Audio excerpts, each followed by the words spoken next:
Когда Полина прибыла в Африку, она никак не ожидала оказаться в такой ситуации. Девушку встретил гид в аэропорту, который с друзьями отвез их до гостиницы. Путь занял несколько часов, во время которого джип тряс и качался на каждом ухабе. Гид рассказал о местности и неоднократно предупредил, что лучше не ходить по джунглям в одиночку. Во время поездки Полина заметила большое темное пятно среди деревьев. Тень начала приближаться к девушке. Скоро стало понятно, что это огромная горилла, которая явно была недовольна нарушением своей территории. Гримаса злости и острые клыки исказили морду животного. Внезапно горилла шевельнула головой и продолжила приближаться. Полина машинально сделала шаг в сторону, но нога ее заболела. Ей вспомнилось главное правило при встрече с медведем – притвориться мертвой. Полина опустила руки и легла на землю, надеясь, что горилла потеряет к ней интерес. Закрыв глаза, она старалась дышать максимально тихо. Вскоре за девушкой послышалось хриплое дыхание. Животное медленно обошло Полину, затрагивая ей руки и ноги своими огромными лапами. Когда она случайно коснулась поврежденной лодыжки, девушка издала приглушенный стон от боли.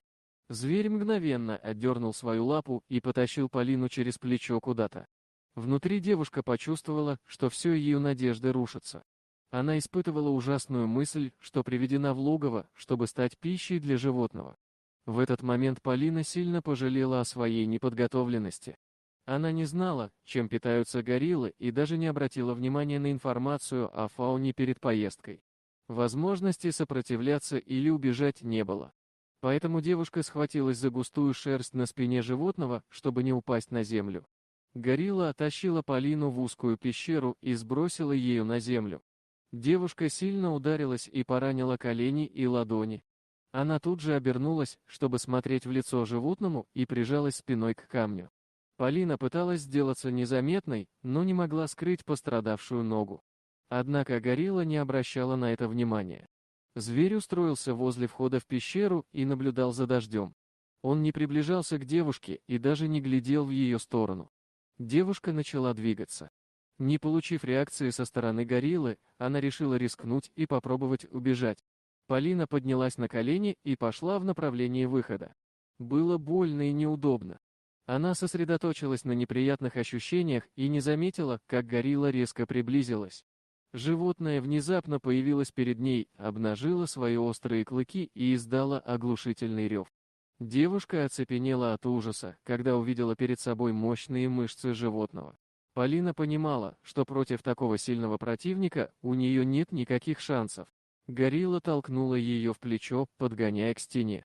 Вернувшись на свое место, Полина заметила, что животное устроилось у входа и снова устремило взгляд на стену дождя.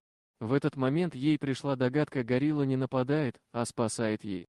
Она перенесла девушку в безопасное и сухое место и теперь охраняет ее от возможных хищников. Никто не посмеет тронуть Полину, так как горилла не позволит. Облегченно вздохнув, девушка вспомнила о телефоне. Она проверила рюкзак, в котором все содержимое оказалось мокрым, но Полина постаралась просушить телефон. Когда аппарат загорелся сигналом, она позвонила в службу спасения и объяснила свою ситуацию. Ей попросили оставаться на месте, не выключать телефон и ждать спасателей. Горилла с интересом наблюдала за разговором, но не предъявляла агрессии. Полине захотелось отблагодарить животное, и она протянула ему свою еду. Но горилла с недоверием смотрела на хлебцы. Полина отломила кусочек и съела его, чтобы показать, что это безопасно. Животное поняло, что она предлагает ему еду, и взяло угощение. Через несколько часов спасатели нашли Полину, а ее страх перед гориллой полностью исчез. Когда животное повернулось к девушке, она накинула на плечи рюкзак. Горилла подняла Полину на плечо и вынесла ее из пещеры на поляну. Затем животное удалось от людей, растворившись между деревьев. Вот такое удивительное видео. А что вы думаете по поводу данной истории? Делитесь своим мнением в комментариях. До новых встреч!